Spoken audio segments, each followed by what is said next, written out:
Contoh Jepang, hari ini Cina, ya, itu betul-betul sedang bonus demografi.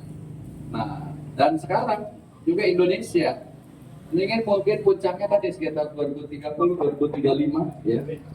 Itu bonus demografi sedemikian luar biasa. Nah, bagaimana kita memanfaatkan agar bonus demografi ini menjadi sebuah keberkahan? Jadi kalau kita mampu membekali, mempersiapkan anak-anak muda dengan kemampuan skill untuk menyongsong masa yang akan datang, itulah yang akan bisa nanti diharapkan menjadi yang akan mengisi Indonesia emas. Kalau anak-anak mudanya itu dipersiapkan dengan baik, ya. Tapi kalau kita abai dalam membekali, abai untuk mempersiapkan diri, jangan harap akan jadi sebuah keberkahan. Tapi yang mungkin terjadi adalah bencana kemanusiaan. Jumlah anak mudanya banyak, tapi nggak siap kemudian dia untuk berprestasi. Contoh, bagaimana kalau anak mudanya banyak, tapi kebanyakan mereka justru mengkonsumsi narkoba? Bisa bangkit. Untuk dirinya sendiri aja limbung, ya nggak stabil, apalagi tadi minuman keras. Bagaimana mungkin bisa mengajak orang lain atau bisa berprestasi untuk dirinya pada masa akan datang? Nah, jadi itu pilihan. Oleh karena itu pilihannya kalau anak-anak muda hari ini adalah tadi betul-betul mempersiapkan diri. Saya harus belajar, saya harus sukses, saya harus bisa berusaha. Ya, dan itu yang akan kemudian mendorong diri kita mempersiapkan diri, dan pada akhirnya mudah-mudahan tadi Indonesia emas menjadi sebuah kenyataan. Tentu bagi saya dan generasi-generasi tua, ya, ini punya tanggung jawab. Tanggung jawab saya, karena saya belum punya cucu saya 4, ya. Ini adalah tadi mempersiapkan anak muda hari ini untuk bisa tadi mengisi Indonesia emas. Karena memang motivasi dan pesan dari Allah Subhanahu wa taala sangat jelas. وَلْيَخْشَى الَّذِينَ لَوْ تَرَكُوا مِنْ خَلْفِهِمْ ذُرِّيَّةً ضِعَافًا. Hendaklah kamu takut meninggalkan generasi di belakang kamu, generasi yang lemah. Nah, tadi jadi membentengi agar jangan sampai terjadi generasi yang lemah. Hanya hari ini untuk bisa membentengi jangan sampai terjadi kerusakan pada anak muda, kalau nggak kolaborasi berat. Betapa orang tua sudah menyekolahkan anak di sekolah unggulan, di rumahnya dijaga, tetapi siapa yang bisa menjamin begitu keluar sekolah, narkoba sudah merajalela di sana. Ya, nah jadi ini perlunya kolaborasi, ya, kolaborasi antara orang tua, guru dan masyarakat.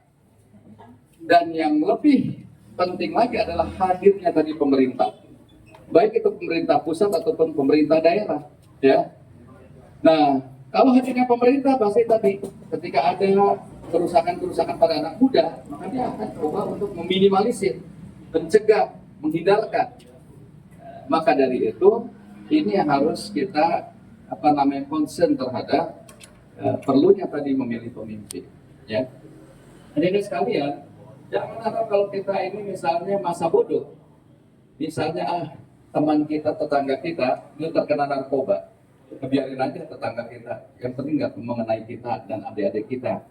Hari ini belum kena adik-adik kita, tapi minggu depan bisa jadi sudah ada yang mendekati adik kita untuk mengkonsumsi narkoba. Maka dari itu ini yang harus ada kebersamaan, ya. Itulah makanya saya dan Kang Ilham Habibie dalam upaya untuk membangun Jawa Barat ini konsepnya adalah kolaborasi, kebersamaan. Makanya kita ingin wujudkan Jawa Barat maju itu berdasarkan prinsip silih asah, silih asih, silih asuh. Itulah prinsip kolaborasi. Harus ada saling, ya, menyayangi, saling memotivasi, ya. Nah, itu kira-kira, ya. Nah, jadi bagi anak-anak muda yang dipersiapkan dengan baik yang akan bisa menyongsong Indonesia emas, kira-kira begitu. Yang kedua kaitan memudahkan. Yang kedua adalah memudahkan anak muda untuk menikah. Ya, ini memang bagus kalau ada program bagaimana anak muda ini menikah. Pengennya menikah di usia berapa? Hah? 17, 18 tahun? Kira-kira berapa ini yang bertanya? Memang saya kira perlu ya. Tadi saya menikah di usia 22 tahun. Begitu lulus kuliah langsung nikah. Ya. Tapi enggak bersama teman sekampus. Ya. Cuma satu orang saja. Kalau teman sekampus kebanyakan. Jadi istri saya satu kampus sama saya. Ya. Nah, jadi begitu lulus langsung menikah. Ya, keunggulannya memang ketika menikah muda, tapi saya udah punya penghasilan waktu itu. Ya. Istri saya juga punya penghasilan. Jadi apa namanya bisa ya mempersiapkan masa depan jadi lebih siap lah gitu ya. Memang tadi kalau udah menikah lambat di atas 30 tahun, nanti ketika baru punya anak tuh dia udah pensiunnya, masih sekolah. Sekarang anak terkecil saya, anak saya 6. Anak yang terkecil saya sekarang alhamdulillah sudah semester 6 di UNESA, Universitas Negeri Semarang. Nah, jadi itu, saya setuju tadi kalau ini ada program untuk anak muda ini menikah. Hanya saja sebelum pernikahan itu kan perlu ada pembekalan diri yang memadai. Jangan sampai tadi pernikahan ini hanya sebagai sebuah pelampiasan seksual. Ya, dia bukan